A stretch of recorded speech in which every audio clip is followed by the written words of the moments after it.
Miss Jess Jones.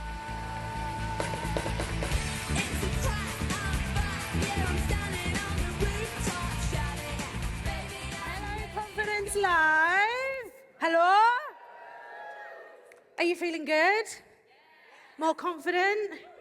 And more importantly, more caffeinated? Yay! My name is Jess, and I don't really know how to top that intro.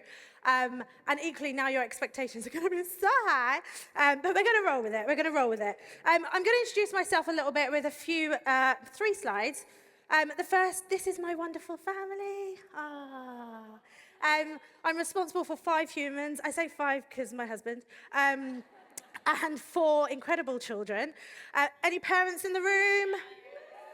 Best job in the world, isn't it? Yeah. If I look refreshed, it's because I wasn't with them yesterday. I'm a massive Yorkshire tea fan. So much so they sent me my own box with my name in it. And then the third slide, this is such a rogue picture, but I wanted to really, I guess, impress everyone and show off a little bit. And there is nothing like being validated by a room full of strangers. So it's this picture. That is Hollywood superstar Drew Barrymore taking a selfie with me. I know. We're not going to talk about the fact that she only took it because I've got arms like a T-Rex and she wanted a really good angle. But I think it's like the coolest claim to fame ever. But we're going to talk about confidence. We're going to talk about it because this isn't the version of myself I've always been. I have been on a pretty epic journey to learning to love myself and become the person who can stand in front of you looking like a pink Stabilo highlighter and talk about all of these wonderful things. So what I want to start with, and when I was kind of thinking about the strategies and how I was going to put it in a way that was really memorable, I thought of an acronym. Now, my career is in HR, and we love an acronym in HR. Any HR people in the room? You are my people. Everyone is my people, by the way. But I love an acronym, and so I thought of a word that I'm emotionally attached to, a word that has been so incredibly important in my journey, in my life, one that I hope is memorable to you all too, and that word is cake. Thank you. When I say emotionally attached, I mean it's attached to my hips, but anyway. What that stands for is courage, action, kindness, and endurance. And what I'm going to do is break all of those down and talk about them all individually. So the first one is courage. Anyone remember this person on the screen? Yeah, showing my age, one of the best classic films ever, The Wizard of Oz. This is the Cowardly Lion. And if you remember the film rightly, he asked the wizard for courage. And courage, the root word of courage, actually from a French word, which I'm not going to say properly, and my agent's in the room, and she's French, and I don't want her to sack me. So you can see it on there. But ultimately, it actually means heart. And so I started thinking, well, if courage means heart, then it must be a matter of love. But that kind of doesn't really make sense, because courage is about being brave, and it's about being bold. It's not about love.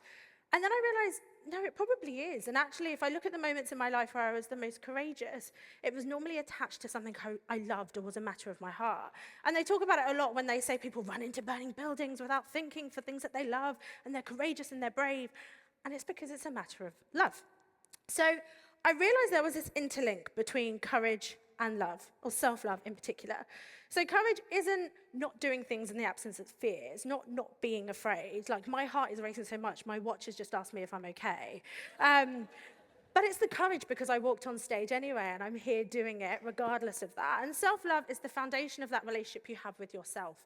It's how you feel about yourself. It's being really compassionate and all of these wonderful things that people have spoken about today, and you probably know already. And they kind of meet at this intersection, and they kind of interlock. And how they do that is courage kind of draws from self-love. So when we love something, we're willing to take risks. We're willing to trust the person, to go on that ride, take the risk of that job because we're passionate about it. It allows us to do that. Whereas self-love actually kind of takes from courage, because what it does do is when you do those things and you take those risks, it affirms that I must really love this thing. And so when you think about self-love and you think about courage, it's about loving yourself so much that you've got the courage to do the hard things, even when you're fearful. So there's a really brilliant book from a lady called Sarah Jeffries. I don't know if anyone's read it, called Feel the Fear and Do It Anyway. Anyone read it? There's a few nods, yes. It's brilliant, fantastic book. And I'm going to kind of share with you kind of snippets of how I've done that. So the first thing is set a goal of something you want to achieve. Now, I know this sounds a bit cliche and a bit wishy-washy, but it is really important to understand what is it you're actually trying to do. The next thing is identify what that fear is that's holding you back and acknowledge it. There's no point pretending. 9 times out of 10, it's because we're worried about what other people will think. No? Yes? Anyone here worried about what someone else will think? Has it stopped you doing something you wanted to do? You're going to leave here and you're going to do it anyway. The next thing is challenge that fear. Why do you feel it? Unpack it. And look, you're not going to wake up tomorrow morning and be able to unpack all of the things. I've been in therapy for like 5 years and I'm still there. And my therapist is like holding on. She like rocks back and forth when I join the Zoom call. She's like, hi, Jess. We're back again. But unpack it. Why do you feel that fear? Where did it come from? Because so much of the stuff that we think and feel, we have to kind of go back to really unpack to be able to unlearn and then move forward. And the last thing is just effort and do it anyway. No, I'm joking. Well, it kind of is. But it starts small. I didn't get to a room of 500 people overnight. I started doing maybe a talk of 10 people and then got invited to a panel to do a group of 60. Start small. We have this idea and we kind of romanticize this big thing we want to do and we look at the goal straight away without actually thinking, I can just take a little step towards it and I'm a little bit closer. Does that resonate with everyone? Yeah, a few mms. Great. So I'm going to give you a second, and if you've got a piece of paper in front of you, I want you to draw a heart. I did this exercise a little while ago, and I've kind of taken a piece of paper and stuck it on the wall in my office. And I want you to think about what are the matters of your heart? What do you want to be courageous for? And draw a heart, and inside of that heart, just start writing things down. What are you passionate about? What do you just want to get up and do? What makes you excited? What are you loving? Who are you loving? And write it down in that little heart.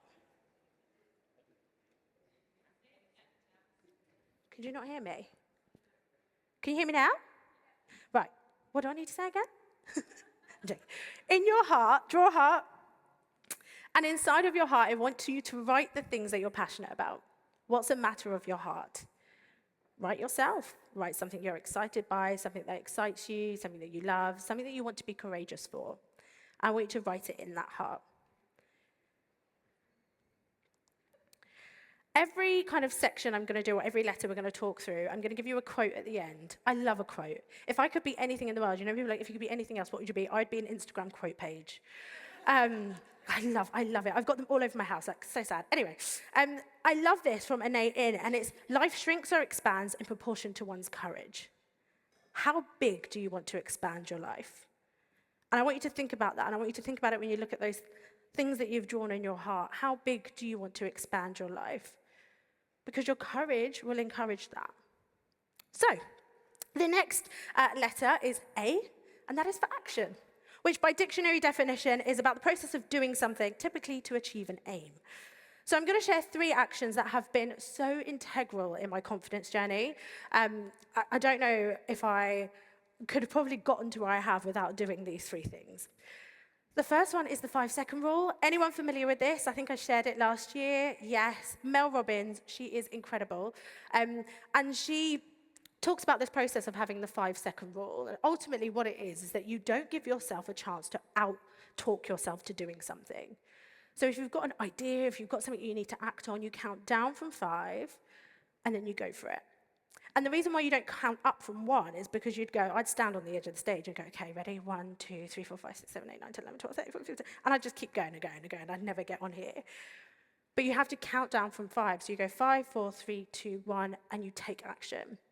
And a really practical example I can give you of that, and I'll tell you a little bit of a story.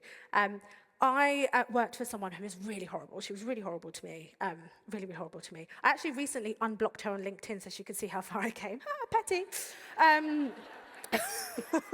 So sad. I literally love to connect again. I was like, look at her now. But she was really awful, and we had a meeting, and I love to talk. And at the end of it, she said, can I talk to you for a second? I was like, yeah, of course. And she went, oh my God, throughout that meeting, I just wanted to tell you to shut up. And for about a year and a half, maybe longer, I did not speak in meetings unless I had to, because it made me feel so awful. And all I could think about was, if she thought that, everyone in the room must have thought that, and so I can't say anything. And using the 5-second rule was so integral in learning how to speak up again. So I'd sit in a meeting. I don't know if anyone's had this, when you really want to say something and you can feel it in your stomach and your heart is like beating in your ear and you're like, I really want to say something. You're waiting for that second to say it and everyone's talking, you're like, I'm going to say it, I'm going to say it. And then the moment passes and you're like, oh, shit. Don't do that. Count down from 5. It's what I learned. I literally would sit there and I'd go 5, 4, 3. Not literally counting out loud, by the way. But I'd count down in my head and I'd go 5, 4, 3, 2, 1. And I'd go, can I just add to that? Or I've got something I want to say there. And it got easier and easier and easier. So count down from 5. Look, you can use this for waking up in the morning. Set your alarm and be like, I really don't want to get out of bed. 5, 4, 3, 2, 1. Okay, let's go. But use it, practice it, and don't give yourself the chance to out-talk or talk yourself out of it. The next thing is to say yes more often. Like, it is honestly so liberating, and so many of the opportunities and things that I do now, I just would never have done. And you can kind of pair this with 5, 4, 3, 2, 1. You could be offered an opportunity and be like, I'm not sure, 5, 4, 3, 2, 1, just reply yes to the email. But say yes. Say yes, apart from invitations that are like out past 11 o'clock. Like, who does that now? Like, no. But regular things and opportunities and maybe a job prospect, or someone goes, can I just have a conversation with you about this? I want to talk to you about this and I think you'd be really exciting for this. Say yes. Say yes. And I'm not going to say to you, because what's the worst that could happen? Because I've got anxiety and I could tell you 70,000 things that will go wrong. So I don't, but I go, well, actually, what if I say yes? Maybe there is something on the other side of this. And the last thing is to practice self-care. Now, self-care isn't just this wishy-washy, put some eye patches on, go to a spa. Like, I mean, it is a little bit, and I love that shit. I love it. But it's so much bigger than that.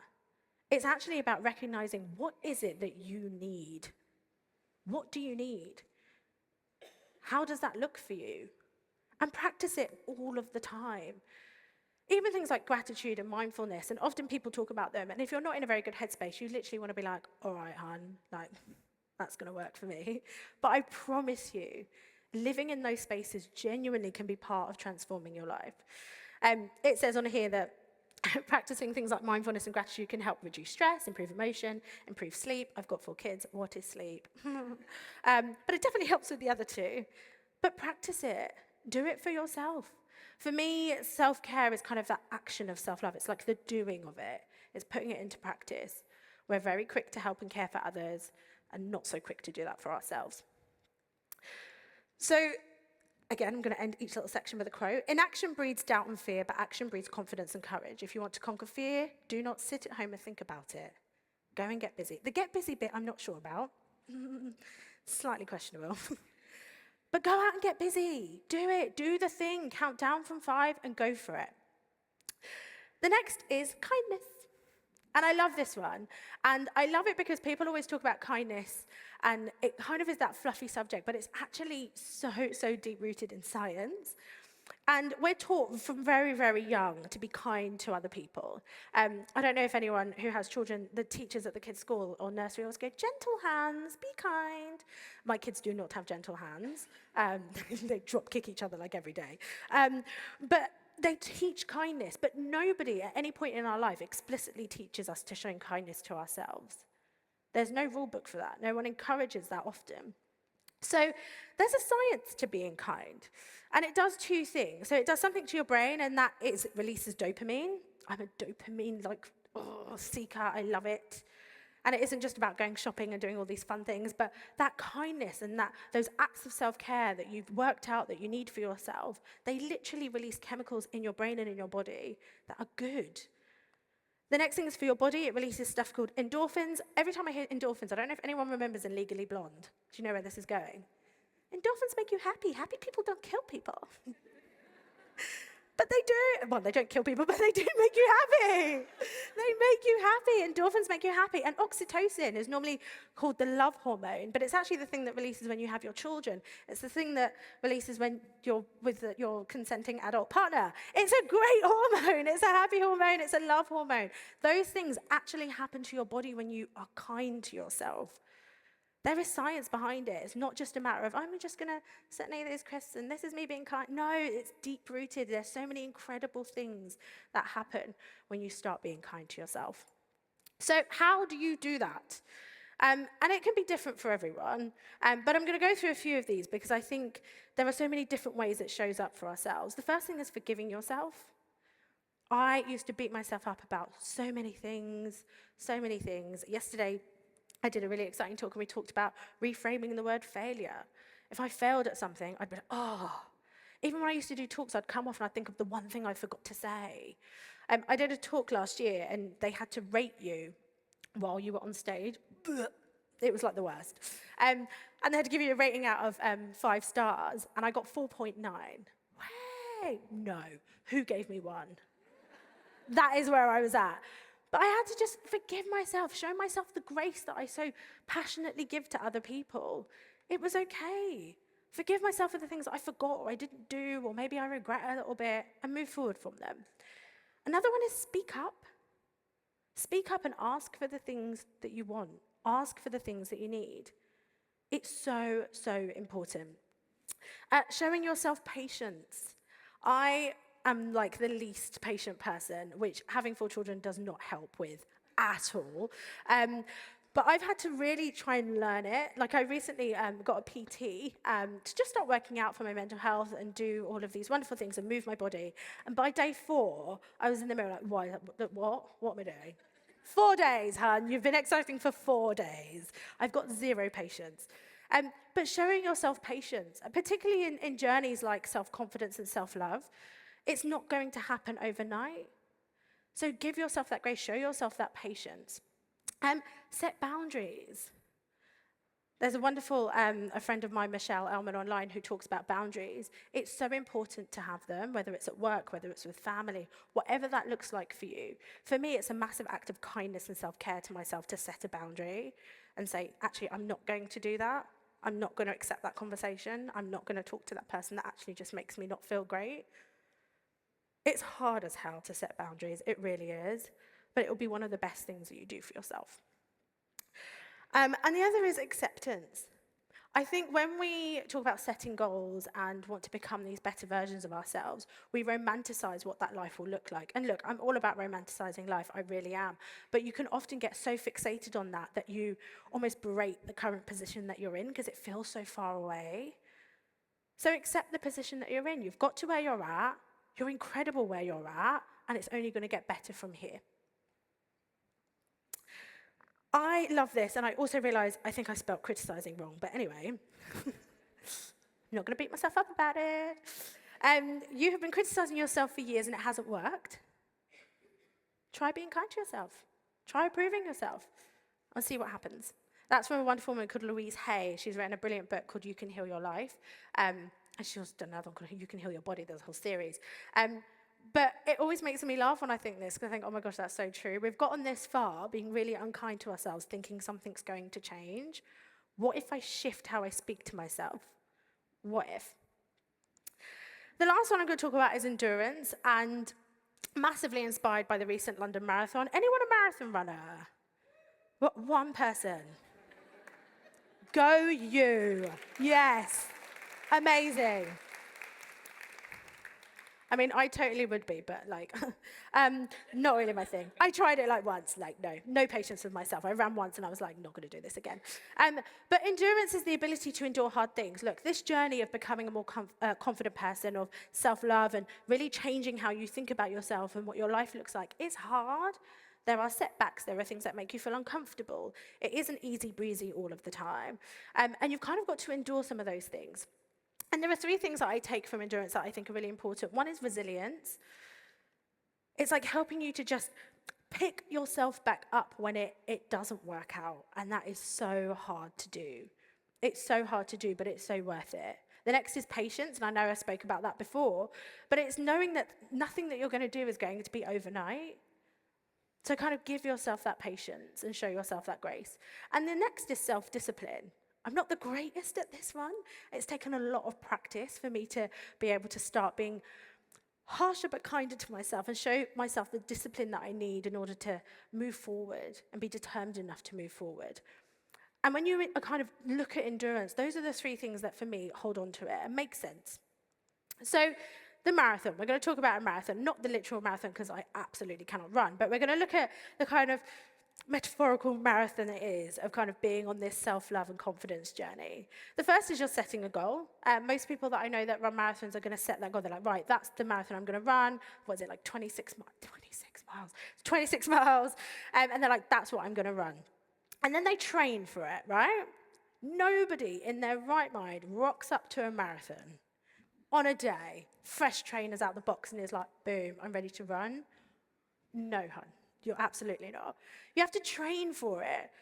And actually getting yourself into this position of being this really confident person, whatever confidence looks like to you, because it will look differently to all of us, you have to train yourself for that. It's the starting small. It's the doing new things. You have to train yourself to become that person. The next is to show up. You can't run a marathon if you don't turn up on the day.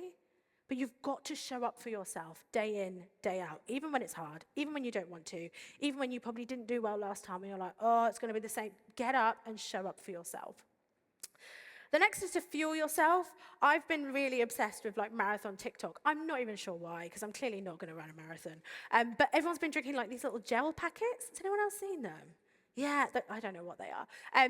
But people fuel themselves. They don't just like run and don't have any water, food, or snacks, or fuel, or anything throughout that whole journey. So you've got to fuel yourself. And some of that is doing things like this, getting topped up, learning new things, learning new skills, understanding from new people, listening to the podcast, reading the books, doing the research. Fuel your brain, fuel yourself with that knowledge and that information to keep going on this journey. Acknowledge your milestones. Again, obsessed with TikTok, marathon TikTok. Everyone was running like, I'm at 1 mile, I'm at 5 miles. And then people were crying from about 20 miles onwards. But acknowledge the milestones that you get to. We're so quick to be frustrated that we're not quite where we want to be without actually celebrating the successes that we've had on the way.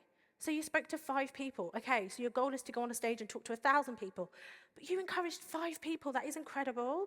Acknowledge those milestones. Don't let them get lost in the fact that you're chasing the next thing to happen. And the other one is cross the finish line and feel good. Most people cross it and then book another marathon. And it will feel a bit like that. You'll get to a certain point and you'll think, yes, and you're like, I want to do something bigger and I want to do it again. But celebrate that huge success. So the quote that kind of makes sense to me is, endurance is not just the ability to bear hard things, but it's to turn it into glory. And I think that's such a beautiful, it sounds so beautiful, particularly looking at the marathon, because you get to the end and I watched so many videos of people going over the finish line and cried my eyes out because people were just so emotional. And it was so beautiful and they've achieved something so incredible. And I just thought, oh my God, they've just done it. Look at all them celebrating in their glory. And you will do that. But it wasn't easy for any of them to get that far. And it might not be easy for us to achieve the things that we want to. But the glory we get when we get there is beautiful. So I'm going to ask you to ask yourself these 4 questions. And you can write them down if you want. You don't have to answer them now, but just write them down or take a picture. Am I in the way?